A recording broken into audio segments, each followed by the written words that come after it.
नमस्कार, मेरा नाम डॉक्टर अनुज गिरधर है। आज हम बात करने जा रहे हैं नेजल ब्लॉकेज या नाक बंद होने के बारे में। कई सारे लोगों को डाउट्स आते हैं कि मेरा नाक बंद है, क्यों है ऐसा? तो जितने डाउट्स हैं उतने ही कारण हैं, बट पहले हम ये डिस्कस करेंगे नाक का काम क्या है, नाक होता किस लिए। एक तो नाक जितना हमें आगे दिख रहा है वो एक बहुत बेसिक सा पार्ट है, आइसबर्ग की तरह है, अंदर काफी ज्यादा लंबा है, ये 8 सेंटीमीटर तक पीछे जाता है। पीछे एक नेजोफेरेंक्स नाम का हिस्सा आता है, वहां से गले में जुड़ता है, तभी जो हम नाक से सांस लेते हैं वो सीधा गले में जाती है। नाक के काम क्या है? सबसे पहला तो स्मेल, खुशबू बदबू बताना। दूसरा है जो हम हवा ले रहे हैं, सांस अंदर ले रहे हैं, वो हवा फिल्टर होके जाए नाक में, वो हवा गीली होके जाए ताकि लंग्स खराब ना हो, वो हवा का टेम्परेचर ठीक होके जाए। इंसान पीक सर्दी में भी जी रहे हैं और हम जिस एरिया में वहां पर ठंड भी पूरी होती है, गर्मी भी पूरी होती है, तो अगर लू चल रही है, तेज गर्म हवा है, तो वो थोड़ी ठंडी होके जाए, जो तेज ज्यादा ठंडी हवा है स्पेसिफिकली वो थोड़ी गर्म होके जाए, सीधा लंग्स को डैमेज ना करे। अगला हो गया कि यहाँ पे खोखली हड्डी होती है, साइनस, उनका वेंटिलेशन हो, वहां तक हवा पहुंचे, वरना साइनस खराब होने शुरू हो जाए। अगला हो गया कि कान को हवा पहुंचे, कान को वेंटिलेशन नाक के रास्ते होगी। ये हम बहुत बेसिक चीजों से देख सकते हैं कि नाक बंद करके जब प्रेशर लगाते हैं कान पॉप करते हैं, या फिर फ्लाइट में जब ऊपर या नीचे जाते हैं प्रेशर चेंजेस होते हैं, या डीप सी में डाइव करते हैं तब कान पे प्रेशर फील होता है, वो नाक बंद करने से ठीक हो जाता है। अब अगली चीज आती है कि ब्लॉकेज क्यों होती है। सबसे पहले कारण तो है कि भाई जो स्ट्रक्चरल प्रॉब्लम है कि बनावट ही खराब है। सबसे कॉमन उनमें है नाक की हड्डी टेढ़ी होना। अगर नाक की हड्डी टेढ़ी है तो एक साइड की नाक बंद भी लग सकती है, दोनों साइड की भी लग सकती है, डिपेंडिंग कितना टेढ़ापन है, किस तरह का है। जरूरी नहीं है कि सब में ऑपरेशन करने की जरूरत पड़े। अगर टेढ़ापन कम है तो काम चलाया जा सकता है, अगर टेढ़ापन ज्यादा है तो ऑपरेशन करना पड़ सकता है। ये हमने पहले 6 नंबर और 21 नंबर वीडियो में डिस्कस कर रखा है।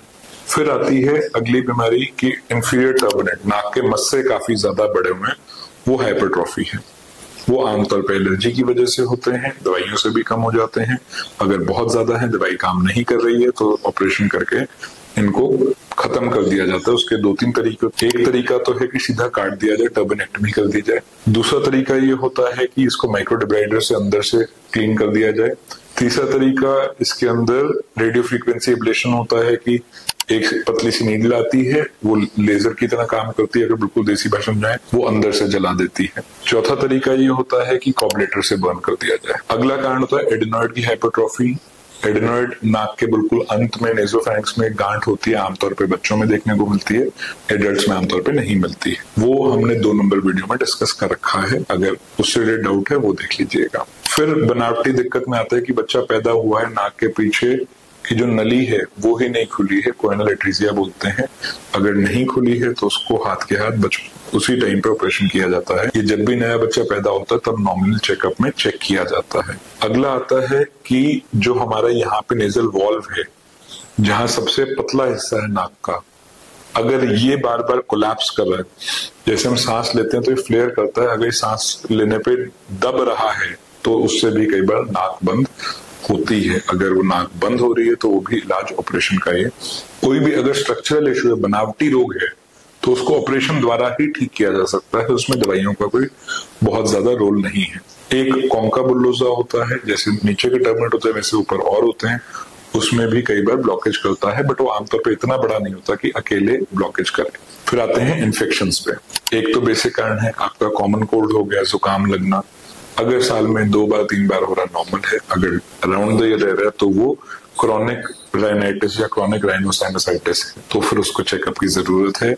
आमतौर पे दवाइयों से काम चल जाता है, जिनमें नहीं चलता उनमें अगर पॉलिप बन रहे हैं, अगर कोई और बीमारी साथ में आ रही है, साइनस इन्वॉल्व हो गए तो फिर दिक्कत ज्यादा है, फिर उसमें पूरा ट्रीटमेंट चाहिए होता है, ऑपरेशन तक भी बात जाती है। एक बीमारी होती है एलर्जिक राइनाइटिस, यानी कि नजला या नजला।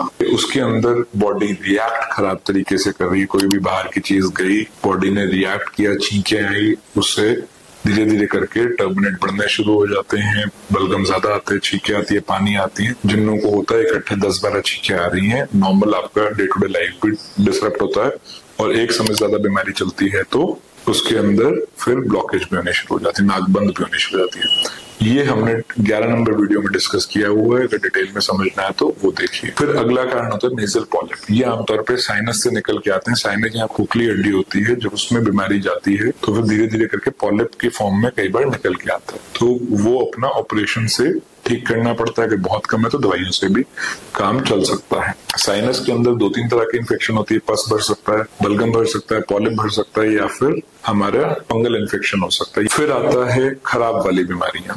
उनमें से पहली तो है इन्वर्टेड पेपिलोमा। ये पॉलिप की तरह ही होती है, बट इसके अंदर ब्लीडिंग साथ में होती है। एक तरह का बिनाइन ट्यूमर है, पूरी तरह कैंसर नहीं है, जानलेवा नहीं है, बट ये काफी खराब। अगर ये है तो इसका इलाज ऑपरेशन का ही होता है। दूसरा जुवेनाइल नेसोफेरेंजियल एंजियोफाइब्रोमा, इसको जेएनए भी कहा जाता है। ये एक बहुत खतरनाक तरह की गांठ होती है। ये बड़ी स्पेसिफिकली 99% केसेस में 10 से 20 साल के बच्चों में मिलेगी। इसका नाम ही जुवेनाइल है। जुवेनाइल यानी कि 10 से 19 से 20 साल के लोग। 99% केसेस में लड़कों में पाई जाती है। खराब ये इसलिए है क्योंकि ये गांठ पूरी की पूरी खून और चमड़ी की बनी होती है। जितना ज्यादा इसमें खून वाला कंपोनेंट होगा उतनी ये खतरनाक हो जाती है। अगर ये है तो इसमें ब्लॉकेज तो एक चीज लगेगी, इसमें कहीं ना कहीं पेशेंट की हिस्ट्री होगी कि जी खून चला था, नक्सीर चली थी और इतनी चली थी कि रुकी नहीं, ऐसे लगा टूटी खोल दी, लगातार खून बहता रहा। तो अगर घर में कोई लड़का है जिसको इतनी ब्लीडिंग की एक बार की भी हिस्ट्री है तो उसका पूरा चेकअप होना चाहिए। अगर ये गांठ है तो निकालनी चाहिए। ये गांठ ब्लीडिंग की वजह से जानलेवा हो सकती है। फिर कई बार छोटी छोटी खून की गांठें होती हैं, उसको हेमेंजियोमा बोलते हैं। कई हड्डी गांठ होते हैं, ऑस्टियोमा बोलते हैं। ये भी कई बार कारण होते हैं। फिर जैसे शरीर के हर भाग में कैंसर हो सकता है, यहाँ पे भी नाक में भी कैंसर हो सकता है। नॉर्मल जगह से रेयर है, बाकी कारण बहुत कॉमनली मिलते हैं। कैंसर नाक में रेयरली मिलता है। लकड़ी के काम करने वालों में चांसेस ज्यादा होते हैं। दूसरी चीज ये है कि मेल्स में ज्यादा होता है और अपना 50 अबव एज ग्रुप में ज्यादा होता है। उसके बाद अगला कारण हो सकता है कि बाहर की कोई चीज जाके फंसी हुई फॉरेन बॉडी। बच्चों में बहुत कॉमन है, कोई भी चीज खाते खाते नाक में डाल ली, कभी कोई मटर का दाना है, कभी कोई और चीज है, पॉपकॉर्न डाल लिया, बहुत कॉमनली देखने को मिलता है। मगर अगर कोई भी चीज डली है तो तुरंत निकलवानी है, वरना वो पड़े पड़े नुकसान करेगी। ब्लॉकेज का पता तब चलता है उन केसेस में लगता है जिनमें पता ही नहीं चला पेरेंट्स को बच्चे ने कुछ डाल लिया और वो पड़ा रहा, वो गला सड़ा, थोड़े दिन में नाक से बदबू आनी शुरू हो गई, बलगम पस आनी शुरू हो गई और एक साइड की नाक बंद हो गई। जितना टाइम बाहर की चीज पड़ी रहेगी इन्फेक्शन करेगी। एक बाहर की ऐसी चीज है जो सबसे खराब है, वो है बैटरी। जो बटन बैटरी होती है बच्चे काफी कॉमनली डाल लेते हैं, छोटे छोटे सेल आते हैं। उसमें सबसे ज्यादा नुकसान क्यों होता है, ये अपना एसिड लीक कर जाते हैं और अगर तेजाब लीक हो गया तो अंदर की सारी चमड़ी जला देगा। निकलने के बाद भी नाक की चमड़ी खराब रहेगी, उसको ठीक होने में काफी टाइम लग जाता है। बहुत समय हो गया तो इवन नाक की हड्डी भी गला सकता है। दूसरा फॉरेन बॉडी की तरह कारण है राइनोलिथ। नाक के अंदर कई बार पथरी जम जाती है, वो निकाली जा सकती है, कोई घबराने की बात नहीं है। फिर आते हैं कारण चोट वाले कि नाक पे चोट लगी, उसमें ब्लीडिंग हुई, ब्लीडिंग के साथ में हड्डी ऐसे टेढ़ी मेढ़ी हो गई कि ब्लॉकेज हो गई। उसमें बाहर से शेप भी खराब हो सकती है। अगर नाक में चोट लगी है, हड्डी में चोट है, तुरंत अपना उसको फ्रैक्चर को ठीक किया जा सकता है, कास्ट लगाई जा सकती है, अंदर पट्टी से उसको स्टेबल किया जा सकता है। कई बार चोट लगती है, ज्यादा दिक्कत नहीं है, बाहर से शेप थोड़ी खराब हुई, पेशेंट पहुंचता है 6 महीने बाद कि जी अब ये देखने में खराब लग रही है। फिर सिर्फ फ्रैक्चर सेट करने से काम नहीं चलेगा क्योंकि नाक की हड्डी जुड़ चुकी है, फिक्स हो चुकी है अपनी जगह पे। फिर पूरा बड़ा ऑपरेशन होता है जो नाक की सुंदरता और शेप के लिए होता है, उसको राइनोप्लास्टी बोलते हैं, वो ऑपरेशन करना पड़ता है। चोट के बाद कई बार ब्लीडिंग होती है, ब्लीडिंग रुक जाती है, वो तो ठीक है, बट कई बार जो नाक के बीच की हड्डी है, सेप्टम जिसको बोलते हैं, ब्लीडिंग उसके अंदर होती है और हिमेटोमा बन जाता है कि अंदर अंदर खून इकट्ठा हो गया। उससे क्या है, जो नाक की हड्डी है वो बीच में से फूल जाएगी, अंदर खून इकट्ठा हो जाएगा और दोनों साइड की नाक बंद हो जाएगी। इसका भी इलाज यही है कि तुरंत हम आए, ऑपरेशन करके जितना खून जमा सारा निकाल दिया जाए, प्रेशर देके नाक बंद कर दिया ताकि फिर से खून इकट्ठा ना हो। अगर ये पड़ा रहता है तो या तो ये हड्डी गला देगा या ये नुकसान कर देगा। अगर इसमें इन्फेक्शन पड़ गया तो पस पड़ जाएगा, उसमें दर्द भी होगा, बुखार भी आएगा और नाक बंद भी होगी। तो अगर हमें नाक में चोट लगी है तो तुरंत एक ENT स्पेशलिस्ट को जरूर दिखाएं जो ये चीज कंफर्म कर सके कि कोई सेप्टिक हेमेटोमा तो नहीं बना, कोई पस तो नहीं पड़ी, अगर बाहर की चोट है तुरंत ठीक करने की जरूरत है, तो हड्डी जो फ्रैक्चर हुई है उसको सेट किया जा सके। अगर हमें इनमें से किसी भी टॉपिक में कोई डाउट है तो नीचे आप कमेंट्स में पूछ सकते हैं, और अगर वीडियो पसंद आई तो लाइक और शेयर कीजिए। Thank you.